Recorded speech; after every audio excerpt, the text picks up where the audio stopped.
My name is Rachel Spieldenner. I'm a freshman at SUNY Potsdam. My name is Kelsey Baker, and I'm a freshman at North Carolina State University.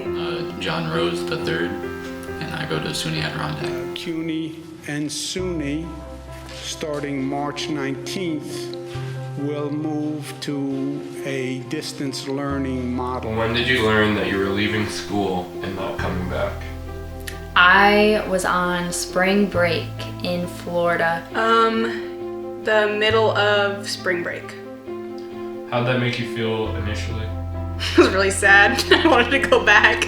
Kind of excited, kind of not, because I commute to school, so like not having to drive there was cool, but at the same time, knowing that like we would be forced into online classes kind of sucked in my opinion. Everything's online. Teachers professors, they kind of have they can do whatever they want really. Some of my professors use Zoom. Some just post videos for us to watch at our own convenience. Others are not very technologically advanced, so we get emails and have a list of things that we have to do for the week in the email. So it's kind of depends on the professor. Depends on the class. Most professors are doing lectures on Zoom, so we'll all log on and do it that way, but some professors are just posting pictures of notes, and others are pre-recording lectures. Do you like the way that most of your professors are doing it? No, I really don't. I'm not necessarily a hands-on learner, but I do like personal interaction better than learning over over a computer call. I think it definitely heats a learning process. No. If I had to choose, I would definitely rather not be distance learning, but since we have to, I guess, yeah, they're doing it the best they can.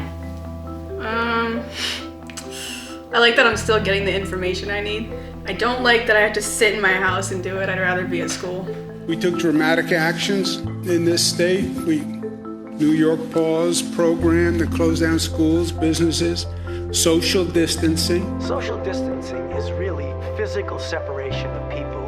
It's what we refer to when we ask people to stay at least 6 feet apart. Not going to bars, not going to restaurants, not going to theaters where there are a lot of people. It all just means physical separation so that you have a space between you and others who might actually be infected or affect you. Overall life, not very much. I kind of was in a routine of just going to school and then back home once my school day was done, but now I don't have to drive to school.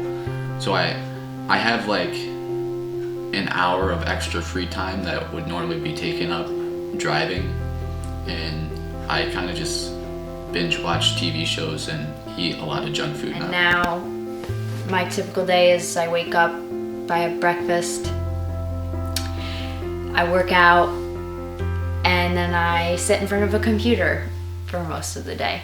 I try to get outside every day, but the weather doesn't always cooperate. What are your overall thoughts on COVID-19 just in general? I don't think it's an overreaction. I do think that this is necessary, but I do think more precautions could have been taken into place earlier in the year, that may or may not have pushed us to this point of not being able to go to class in person. I want local governments to enforce the social distancing rules. The local governments are charged with enforcement. I want them to enforce them. And I want to be, frankly, more aggressive on the enforcement, because all the anecdotal evidence is people are violating it at a higher rate than before. I think it's a really serious issue, and I think some people are handling it better than others. Do you think we're taking the necessary precautions? I think in New York State, we're doing a good job, but I think on a national level, we should be doing more, like how New York State, we're doing our thing, but other states aren't doing the same thing. So if you travel from state to state, it's not consistent, and that's just making it spread faster. I think it's up to the individual people now to do the right thing. Because we are flattening the curve by what we are doing. If we stop what we are doing, you will see that curve change.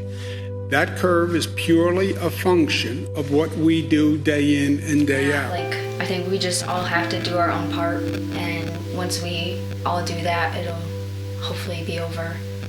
With learning online, I would say to just stick it out and hope for the best. Either whether you're in the classroom or you're online, you pass the class, you're gonna get the credits for it, and you already spent money on the class, might as well get the credits for it. And with COVID-19, is you just gotta trust that the government and everyone around you is gonna do their best to keep you safe.